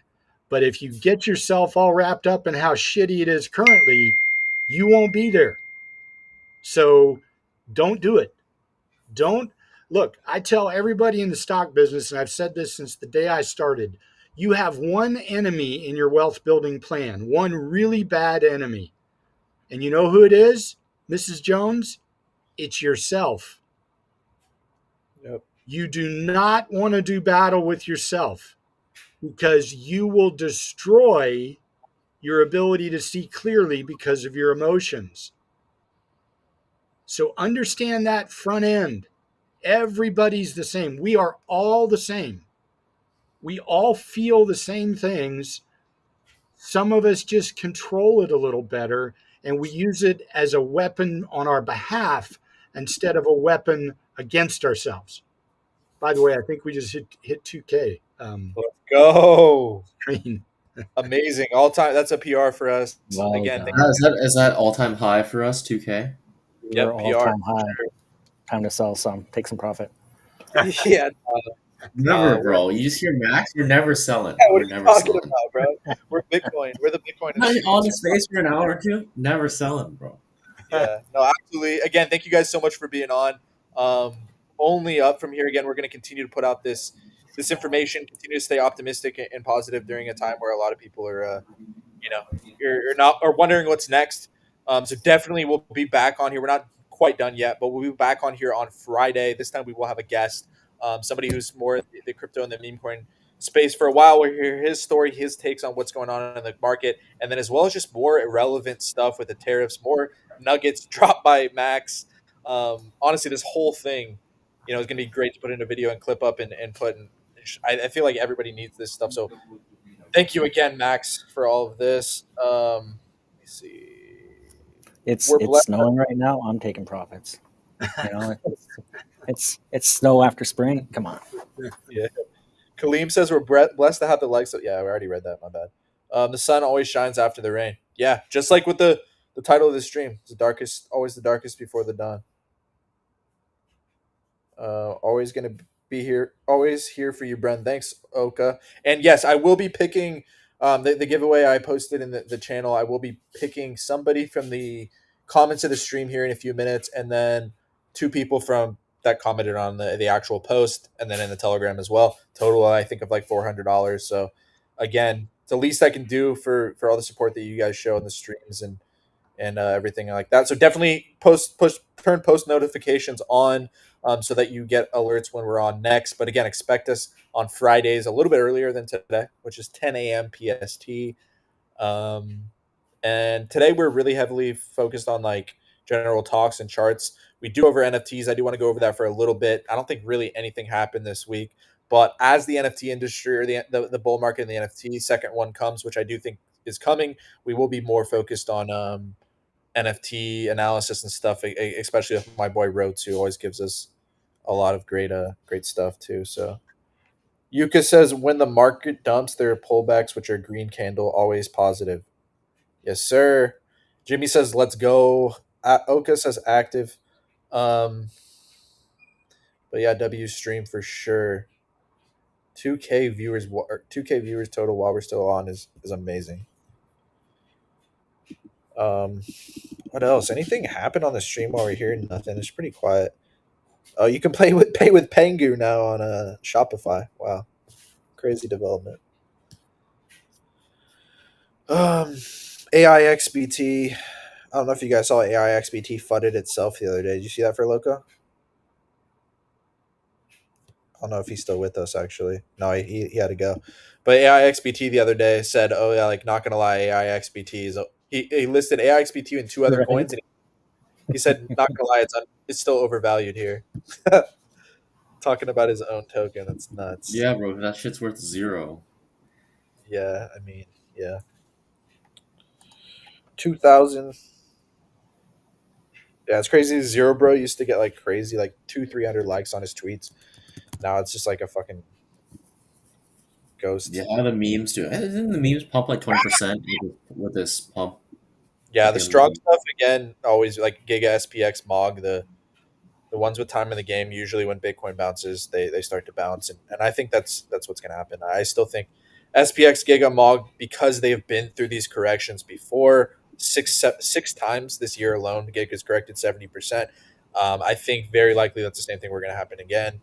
And every time it does go through these corrections, it has better supply distribution, which allows it to sustain higher market caps. Is Giga going to go to 100 billion? I don't fucking know, but I think it's going to go on this next leg. I think it's going to go in the multiple billions, and 10 billion is not too crazy. Something that Pepe hit, one coin hit like earlier this year. So I still think Giga is going to the multiple billions again because we actually have data and stuff to go off of multiple times. But even this, who knows? Maybe the seventh time Giga doesn't go back up, doesn't follow Bitcoin. This time is different. But I like to, I do have a good chunk of my portfolio, not too crazy, maybe 20-ish% in these strong memes that have survived these corrections before. SPX, Giga, Mog, um, ticker Bitcoin. But again, the stuff that hasn't been through these before, all the AI we're talking about, a lot of this stuff won't come out of this, and we'll die like we always see during these corrections. Um, so damn, this chat is active, guys. I appreciate you guys so much. You trade some futures too? Yeah, when I do use perpetual Sorry, I'm reading. Um, yeah, I do use perps with ETH and Sol. I have probably taken two trades leverage wise over the last 2 months. Just really waiting for strong confirmation that the bottom's in. Really, just yeah. So yes, I do when at certain times, but right now I've been very, very sitting on my hands as far as that goes. One skill set we all need to develop in the crypto space is patience. Absolutely, patience is key. My gut says we still have much more cooks to win. Absolutely different. Back to Bitcoin, patience is key for sure. Okay, okay, nice. Rose, anything happened in NFT as far as news this week or anything interesting at all? Relatively quiet. Taproot Wizards are incoming. One of the more anticipated ordinal collections requires burning of quantum cats. Of course, they're coming about it at a time where it is a little less ideal. I see you got it up there with Beanie, but that's kind of the more major one. I still think these will kind of cook to a degree, but if you look at the trend of ordinals in general, they have been nothing but down. We haven't seen a lot of rally on them. They've been managing to generate some funds. Of course, we just recently had the OMB mint process that was able to generate a good amount of funds. I think 7 million in total for that team. What was the So OMB? there's some OMB black eyes. So adding to their collection. So every time they do a mint, it is actually expanding upon the original collection. I don't know if they have any other eye colors to come or if they're now finished. But there's that. And then we had a couple of really good Fidenza sales.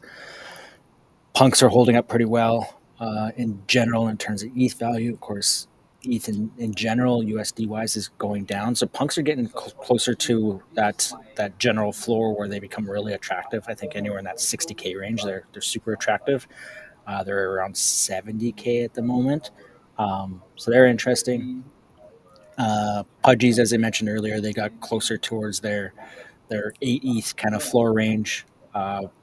We have a bit of a pullback on Board 8 Yacht Club down to sub 13 ETH. So still some retracements on NFTs, but some positive sales. They don't move. They don't pull back quite as aggressive as what we see in terms of meme coins and even some alts.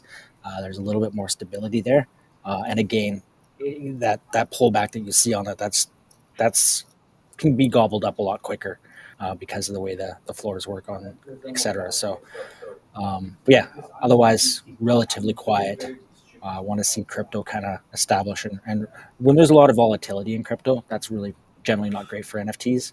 NFTs Yeah. perform best when there's stability, and so if we can get some sideways action or some stability in crypto, then you'll see NFTs kind of get a bit of a rally. But when there's volatility either to the downside or fast to the upside, then NFTs kind of take a back seat. So for the most part, if you're accumulating, you're accumulating your quality projects and founders.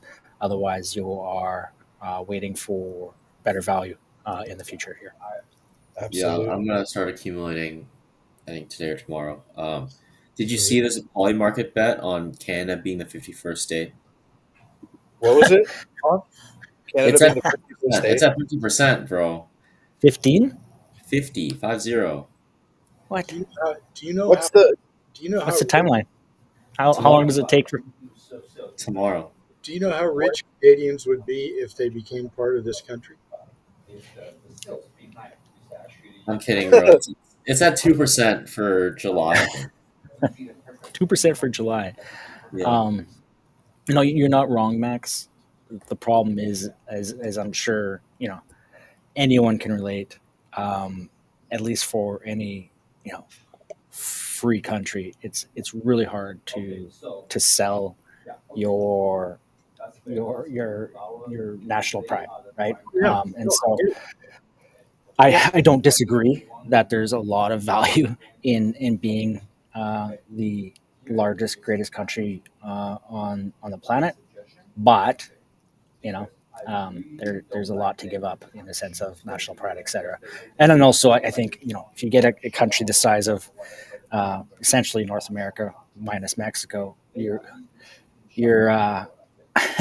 your world domination side of it beyond what it already is, to me, gets a little bit too much for world stability. And that's my kind of background thought of that. And I don't know if that's the case, but that's just my thought. Is like, man, if Canada and U.S. were combined, like the amount of resources, amount of strength that would provide one nation, I think is maybe a little too much for global stability.